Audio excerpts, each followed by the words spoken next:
আমিরে মুআবিয়া রাদিয়াল্লাহু তাআলা আনহু তিনি তিনার অন্তিম মুহূর্তে নিজের সন্তান ইয়াজিদকে খলিফা মনোনীত করে দুনিয়া থেকে বিদায় নিলেন। এই ইয়াজিদ খলিফা হওয়ার পর, খেলাফতে অধিষ্ঠিত হওয়ার পর তার চাল চলন বলন সব পাল্টে গেল।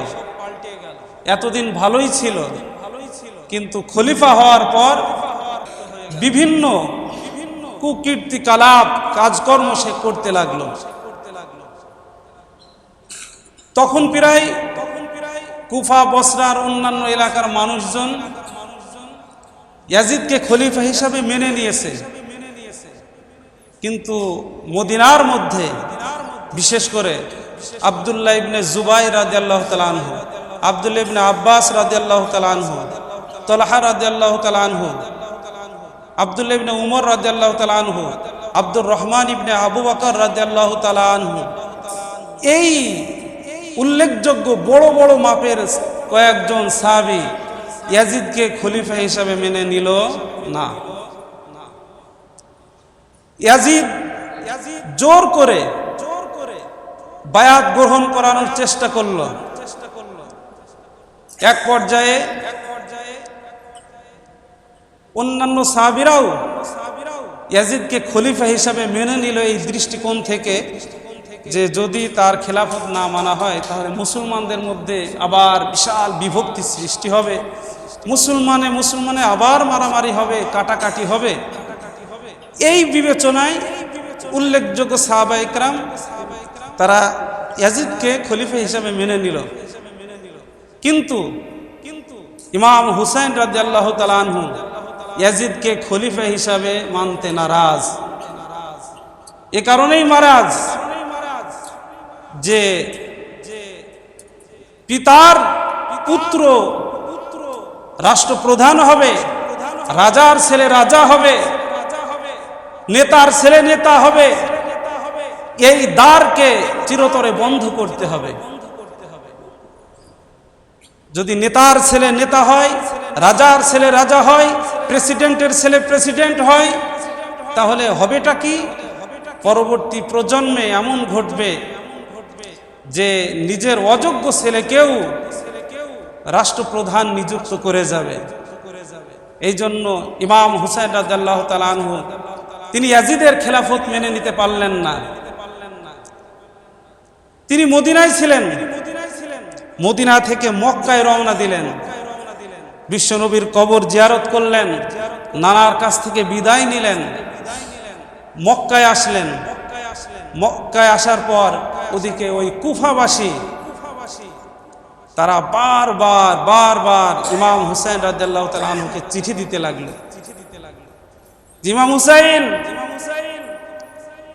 কুফার বিশাল বড় একটি জনগোষ্ঠী, আমরা ইয়াজিদকে খলিফা হিসাবে মানি না, তুমি আসো, তোমার জন্য 1 লাখ কুফাবাসী বায়াত গ্রহণ করার জন্য প্রস্তুত, তুমি আসো। এইভাবে চিঠি একটা না দুইটা না 120 খানা চিঠি আসলো, একই চিঠি। তিনি এই চিঠি পেয়ে চিন্তা করলেন যে তাহলে তো কুফার বিশাল বড় একটি জনগোষ্ঠী আমার হাতে বায়াত গ্রহণ করার জন্য প্রস্তুত, ইয়াজিদের খেলাফত মেনে নিচ্ছে না। এই দৃষ্টিকোণ থেকে তিনি কুফায় যাওয়ার জন্য প্রস্তুতিও নিয়ে ফেললেন।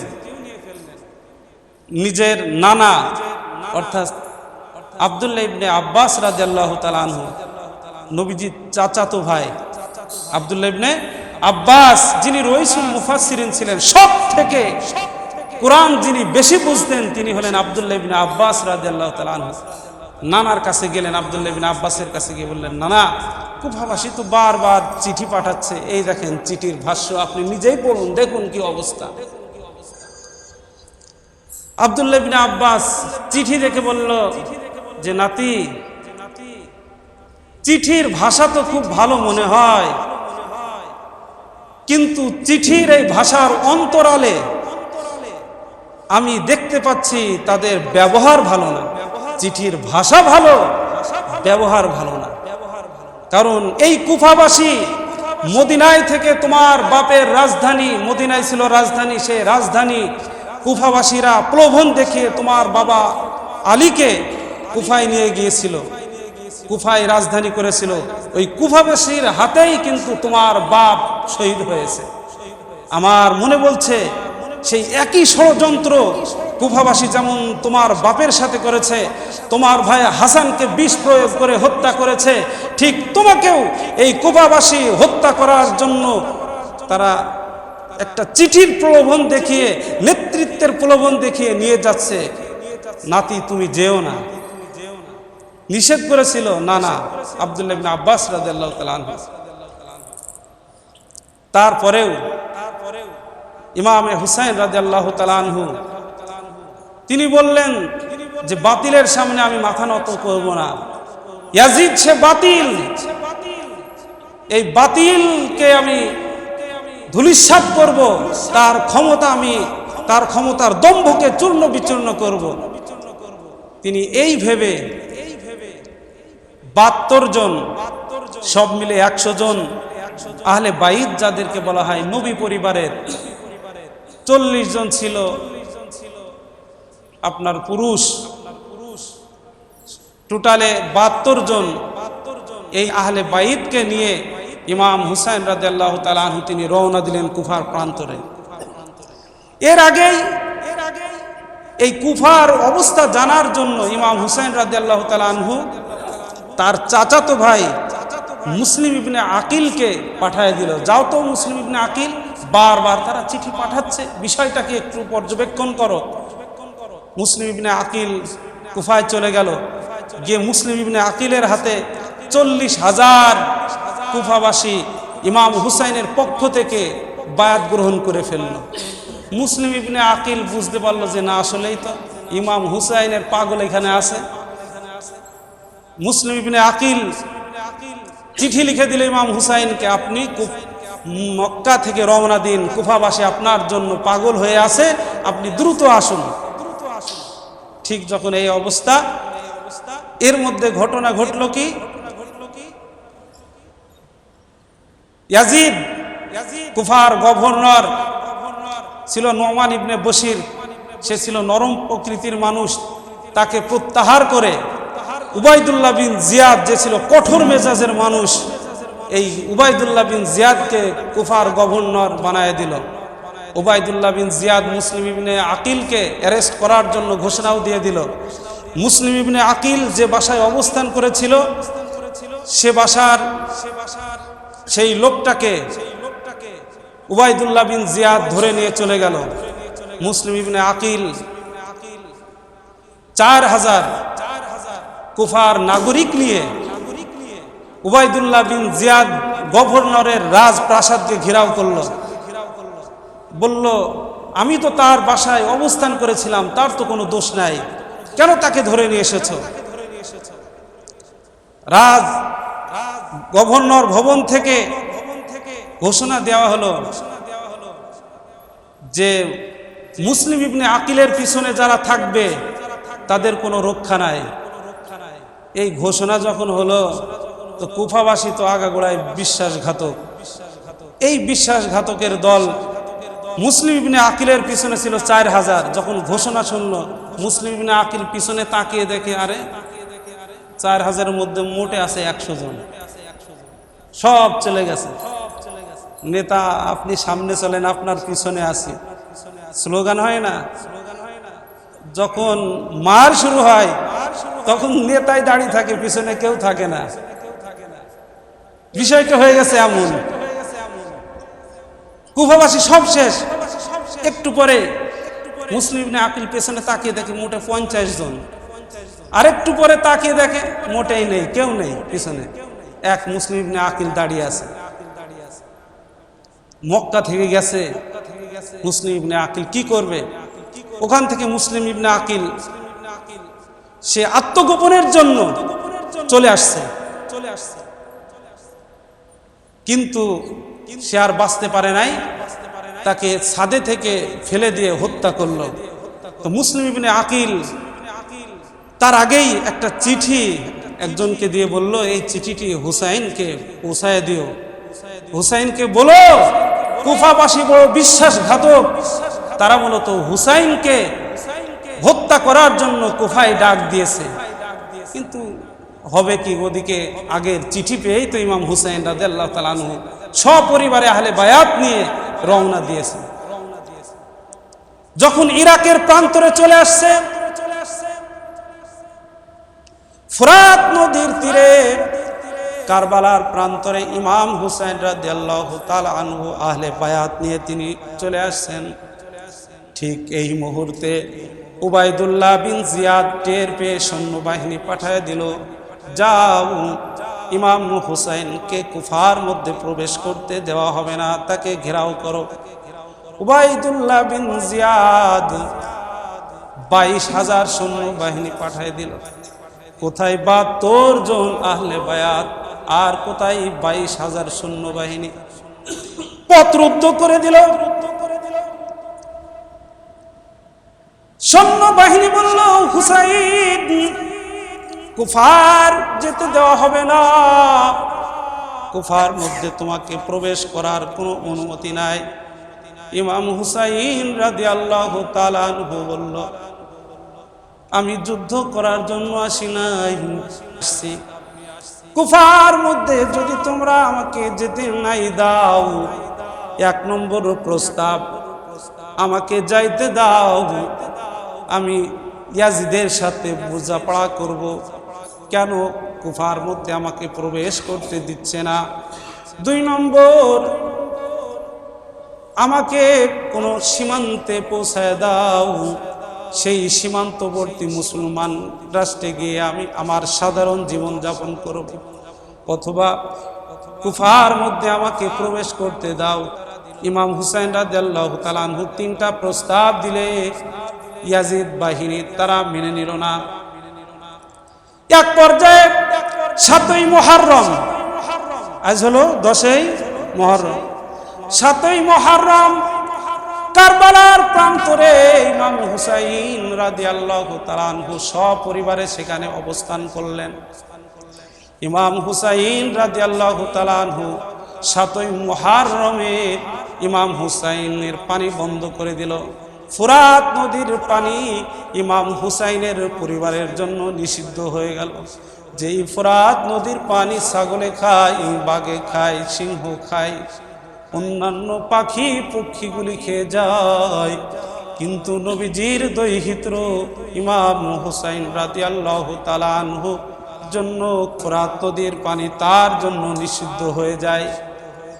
ইমাম হুসাইন রাদিয়াল্লাহু তাআলা আনহু 3 দিন পর্যন্ত কোনো খানা নাই, কোনো পানি নাই, খানাও রান্না করতে পারে না, কারণ পানি নাই। এই অবস্থা যখন ইমাম হুসাইন রাদিয়াল্লাহু তাআলা আনহুর ছোট সন্তান আলী আসগর, শিশু, দুধের শিশু, মায়ের স্তনে দুধ না থাকার কারণে চিৎকার করতে থাকে, কাঁদতে থাকে। মা সাহার বানু ইমাম হুসাইন রাদিয়াল্লাহু তাআলা আনহুর কাছে শিশু বাচ্চা আলী আসগরকে নিয়ে সে ইমাম হুসাইনকে বলে, স্বামী আমার দুধের শিশু আলী আসগর কেমন চিৎকার করে কাঁদে, আমার জিহ্বা পর্যন্ত শুকিয়ে গেছে, কলিজা শুকিয়ে গেছে, স্তনে কোনো দুধ নাই, আমার শিশু সন্তান আলী আসগরকে একটু পানি পান করানোর জন্য তাদের কাছে বলেন।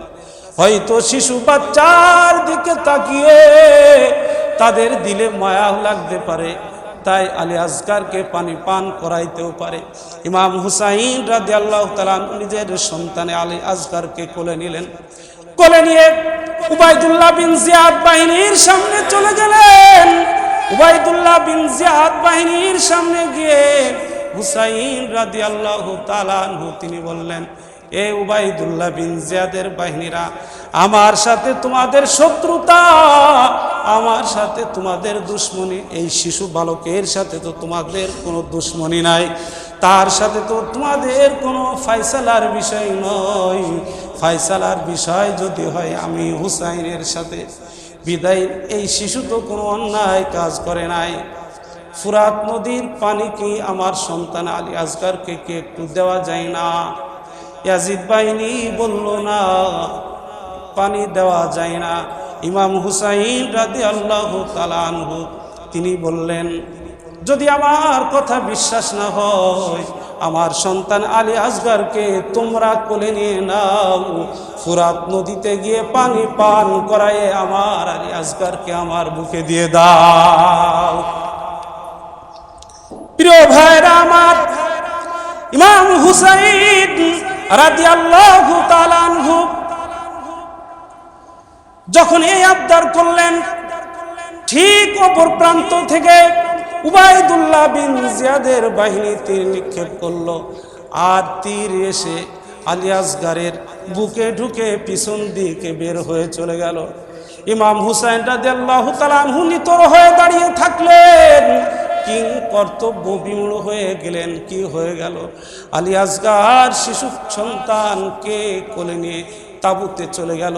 তাবুতে গিয়ে বিবি শাহার বানুকে ডাক দিয়ে বলে, বিবি শাহার বানু, ও শাহার বানু, তাবু থেকে বের হয়ে আসো, তোমার সন্তানকে ইয়াজিদ বাহিনী জীবনের মতন পানি পান করায় দিয়েছে, আর তোমাকে কেঁদে কেঁদে জ্বালাবে না, আর তোমাকে কষ্ট দিবে না। এই নাও তোমার সন্তান আলী আসগরকে। ইমাম হুসাইন রাদিয়াল্লাহু তাআলা আনহু 10ই মুহররমের সকালবেলার এই দৃশ্য, ইমাম হুসাইন রাদিয়াল্লাহু তাআলা আনহু বিদায় নেওয়ার জন্য নিজের সন্তান ইমাম জয়নুল আবিদিন রাদিয়াল্লাহু তাআলা আনহুর কাছে গিয়ে বলল, জয়নুল আবিদিন, যুদ্ধ লেগে গেছে, বাতিলের সামনে আমি হুসাইন মাথা নত করব না। বাবা শোনো, নবী পরিবারের জন্য পুরুষ হিসাবেই তোমাকে রেখে যাচ্ছে, তুমি অসুস্থ, তুমি যুদ্ধ করতে পারবা না। ইমাম জয়নুল আবিদিন বলল, আব্বা, আমার ভাই আলী আকবরকে তারা হত্যা করেছে, আলী আসগরকে হত্যা করেছে, ইমাম অন্যান্যদেরকে হত্যা করেছে। আব্বা, আপনি যদি আমাকে অনুমতি দেন তাহলে আমিও যুদ্ধ করব। ইমাম হুসাইন রাদিয়াল্লাহু তাআলা আনহু বললেন, না বাবা, তোমাকে যুদ্ধ করা লাগবে না, তুমি আহলে বায়াতের পুরুষ হিসাবে একজনই তুমি থেকে যাবে। তুমি যদি যুদ্ধ করে শহীদ হয়ে যাও, নবী পরিবারের কেউ এই দুনিয়াতে থাকবে না, তোমার মাধ্যমেই নবী পরিবারের আহলে বায়াত কিয়ামত পর্যন্ত জিন্দা থাকবে। সুবহানাল্লাহ বলেন। প্রিয় ভাইরা আমার, ইমাম হুসাইন রাদিয়াল্লাহু তাআলা আনহু জয়নুল আবেদিন সন্তানকে বুকে নিয়ে কাঁদলেন, বিদায় নিয়ে চলে আসলেন। নিজের আপন ছোট বোন জাইনাব রাদিয়াল্লাহু তাআলা আনহা, যিনি ফাতেমা রাদিয়াল্লাহু তাআলা আনহার ছোট মেয়ে ছিলেন, জাইনাব রাদিয়াল্লাহু তাআলা আনহার কাছে ইমাম হুসাইন এসে বললেন, বোন, যুদ্ধের ময়দানে যাব, তোমার কাছ থেকে বিদায় নিতে এসেছি, তুমি আমাকে বিদায় দাও। জাইনাব রাদিয়াল্লাহু তাআলা আনহা বললেন, ভাই, আব্বা দুনিয়া থেকে চলে গেছে, তারা আব্বাকে হত্যা করেছে, বড় ভাই হাসানকে হত্যা করেছে, তোমাকেও হত্যা করার জন্য কুফার ময়দানে তারা নিয়ে এসেছে। ভাই, তুমি যদি যুদ্ধের ময়দানে শহীদ হয়ে যাও তাহলে আমরা কার কাছে থাকবো, কার কাছে আমাদের আশ্রয় স্থল হবে? ইমাম হুসাইন রাদিয়াল্লাহু তাআলা আনহু কোরআনের আয়াত পড়লেন, হাসবুনাল্লাহ নি'মাল ওয়াকিল ওয়া নি'মাল মাওলা ওয়া নি'মান নাসির। বললেন, বোন, আল্লাহর জিম্মায় তোমাদেরকে রেখে যাচ্ছি, আল্লাহ তোমাদের অভিভাবক, আল্লাহ তোমাদের দায়িত্বশীল, তোমাকে আল্লাহর জিম্মায় রেখে যাচ্ছি বোন। তবে আমার নানার দেওয়া সবুজ পাগড়িটা দাও। সবুজ পাগড়িটা ইমাম হুসাইন রাদিয়াল্লাহু তাআলা আনহু মাথায় পরিধান করলেন, পিতার দেওয়া জুলফিকার তরবারিটা হাতে নিলেন। ইবনে আব্বাস রাদিয়াল্লাহু তাআলা আনহু, আব্বাস রাদিয়াল্লাহু তাআলা আনহুর লৌহ বর্মটি, লোহার পোশাকটি ইমাম হুসাইন পরিধান করলেন। বোন জয়নাবকে বললেন, বোন, তোমাকে ওসিয়ত করে যায়, আমি ইন্তেকালের পর, শিয়ারা যেমন ইন্তেকালের পর, আমি ইন্তেকালের পর খবরদার মাতম করবা না, চুল ছিঁড়াছিঁড়ি করবা না, গায়ে ঘাত প্রতিঘাত করবা না, শিয়ারা করে গেলি। ইমাম হুসাইন রাদিয়াল্লাহু তাআলা আনহু নিষেধ করে গেছেন, মাতম করবা না, কাপড় ছিঁড়বা না, চুল ছিঁড়বা না, গায়ে ঘাত প্রতিঘাত করবা না, রক্ত বের করবা না, রাসূল নিষেধ করে গেছেন, এগুলি করবা না। আর বোন শোনো, আমার সন্তান জয়নুল আবেদিনকে তুমি দেখে রাখবে। আর একটা ওসিয়ত, আর একটা নসিহত, আমাদের সাথে এই 3 দিন ইয়াজিদ বাহিনী যে আচরণ করলো, যদি কখনো মদিনায় যেতে পারো, দুনিয়ার কোনো আদালতে মামলা দিবা না, নানার দরবারে রওজা মুবারকের সামনে এই 3 দিনের চিত্র নবীজির সামনে তুলে ধরবা। প্রিয় ভাইরা, কারবালার ইতিহাস বিশাল বড়। এই পর্যন্ত আজকে ইমাম হুসাইন রাদিয়াল্লাহু তাআলা আনহু তার আপন বোন জয়নাবকে নসিহত করে গেলেন যে মাতম করা যাবে না, গা ছেঁড়া যাবে না, থাপড়ানো যাবে না, অন্য কিছু করা যাবে না, যেগুলি আমরাও আমাদের বাংলাদেশে দেখি আজকের দিনে তাজিয়া মিছিল বের করে। ইমাম হুসাইন রাদিয়াল্লাহু তাআলা আনহুর একটা কবর আকৃতি বানায় কাঁধে নিয়ে মিছিল বের করে, এরপরে গায়ে তো এইভাবে দেখেন অস্ত্র দিয়ে কিভাবে আঘাত করে, হায় হুসাইন হায় আলী, হায় হুসাইন হায় আলী বলে চিৎকার করে, যা সম্পূর্ণ নিষেধ করেই দিয়ে গেছে। এই জন্য এইগুলি করা যাবে না, এগুলি বেদাত, এগুলি কুসংস্কার। তাহলে এই পর্যন্তই আমরা আমাদের হিস্টোরি রাখলাম। সামনে জুমায় ইনশাআল্লাহ বাকি কারবালার ইতিহাস শেষ করে দিব। যা কিছু বললাম আল্লাহ তাআলা আমাদের আমল করার তৌফিক দান করেন, আমিন। যারা সুন্নাত